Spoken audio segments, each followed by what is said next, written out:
কিরে বাহানা, তুই বমি করছিস কেন? কই দেখি দেখি। এসেছিস, তোর পেটে তো বাচ্চা। মালকিন আপনার ছেলে। কি? যত বড় মুখ নয় তত বড় কথা। সামান্য একটা কাজের মেয়ে হয়ে তুই আমার ছেলের নামে বদনাম দিচ্ছিস? সত্যি বলছি। এই তুই আর একটা কথা বলবি না। এই বাচ্চা নামিয়ে তারপর আমার বাড়িতে কাজে আসবি। যা বেরিয়ে যা। কিরে বাহানা, তুই কাজের বাড়ি থেকে চলে এলি কেন? কিছু টাকা দেবে, ডাক্তার দেখাবো। কেন, কি হয়েছে মা তোর? দাও না বাবা। কি হয়েছে মা তোর?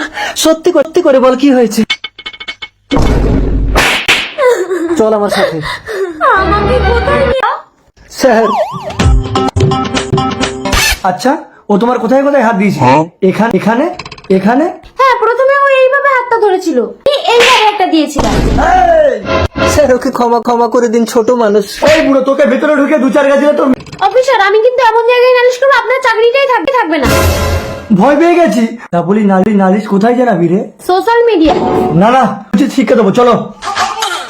কামিনী দেবী, হ্যাঁ বলুন। আপনার ছেলে এই অসহায় মেয়েটার সাথে প্রতারণা করেছে, ওকে আমি অ্যারেস্ট। অফিসার, এইসব ভিখারির মেয়েগুলো যাত্রার সাথে শুয়ে এসে একটা বড় লোক ছেলে দেখে তাকে ফাঁসিয়ে দেয়। সেটা মেডিকেল টেস্ট করলেই বোঝা যাবে আপনার ছেলে অপরাধী না। আপনাকে আমি চুক্তি করে নেবো, আপনি যান।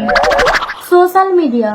না আপনি আমাকে ঘুষ দেওয়ার চেষ্টা করছেন। এই অপরাধে আপনাকে আমি অ্যারেস্ট করতে পারি। চলুন। দাঁড়ান, আমার মাকে নিয়ে যাবেন না। আরে এই তো আসামি, তোকেও নিয়ে যাবো, চল। আমি কোনো দোষ করিনি, বাহানা আমার।